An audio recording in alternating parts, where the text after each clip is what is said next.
you join me on a bonus recovery run as I tried to do my week 3 recap yesterday, but it was far too dark. Completely underestimated how dark it gets now early on. So sunset today is at 20 to 5. So I've got out of work and immediately started running and recording. So here we are, week 3 of my 10k training. Now week 3 for me was a deload week, which meant I was reducing the mileage, but that came in the form of dropping the Sunday long run. Otherwise, my week looks pretty typical. So on Tuesday we started out with 16k easy with some strides at the end.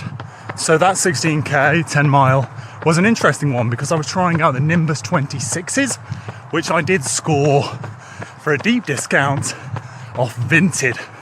If you've not yet tried Vinted, I'd urge you to give it a go and grab some bargains. However, it is addictive. So prepare your wallet.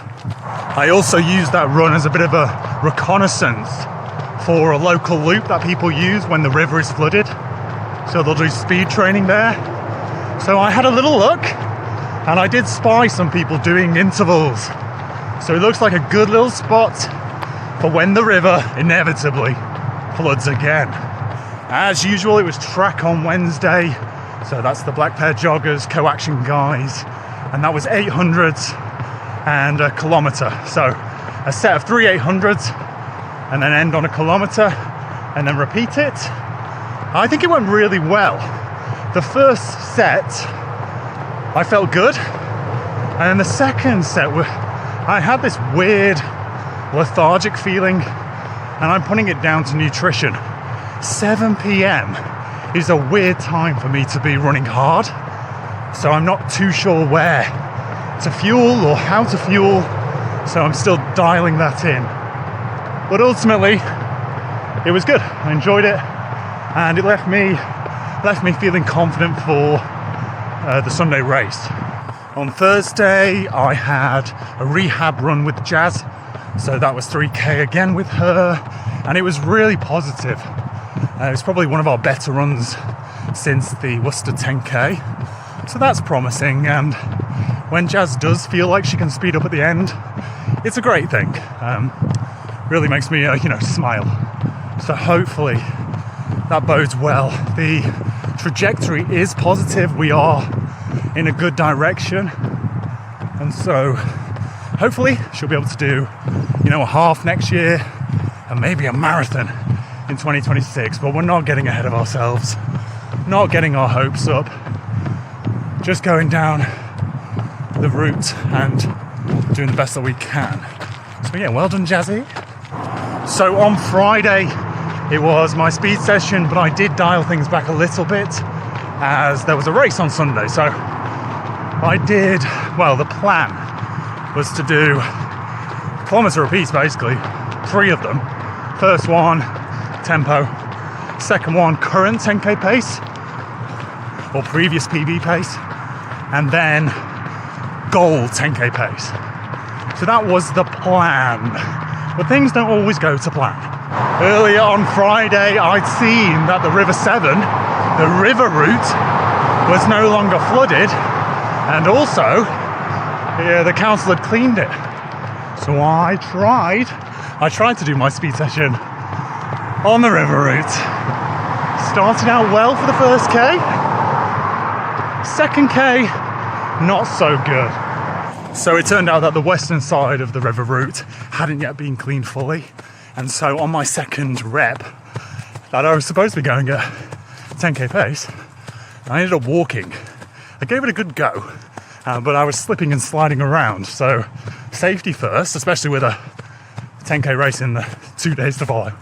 So I walked, but I then adapted. So I got to the safe spot and I changed things up and went for a kind of 5k pace.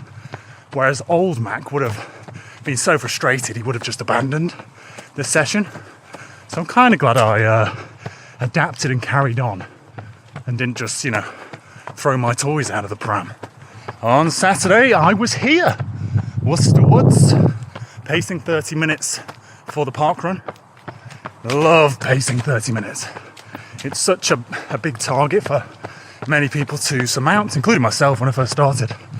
So it's always a vibe, and seeing people really push themselves to, you know, to get to 2:09 on their time. Yes. So that was good.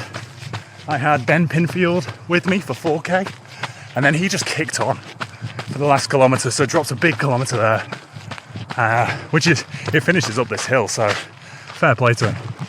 And then also Andy was there with his dog Daisy, doing his progressive 5K, which it seems is a very good idea because it has some good results for the next day. So maybe I'll do a progressive 5K next time before my 10K race.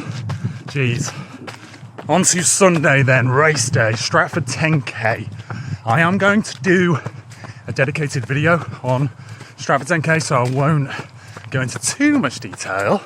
But long story short, spoilers, I got an exactly 30-second PB. And that course was more challenging than the very flat, possibly perfectly flat, Pitchcroft route where I got my 43.57. So this time we went 43.27. So I'll talk more about it in that dedicated video. But ultimately I am happy. But obviously we've got to shave 87 seconds off that, or more, in 6 weeks. So yeah, I'll talk more about it in the video. Happy overall, but definitely some key points to take away. But there is more for Sunday. After a hard 10K, what's the best thing to do? Rest? Maybe a recovery run? What great ideas, but no, I went and claimed a local crown. I had a little frustrated run, a masochistic run, and went out and claimed a crown. So, not advised, pretty silly on my part, but it happened. It happened. So all runs tallied up, including warm-ups, cool-downs. That's 62k for the week. So, there's your deload week. Now we crank things back up to 80 for week 4.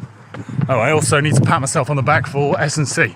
2 sessions, and I'll be doing that every time. To keep myself accountable, I'll say it on video. So I did S&C twice. Well done, Mac in the past. But that is week 3 done. Let me know how your training's going and what you've got going on. Happy running, and bye-bye. Jazz isn't here.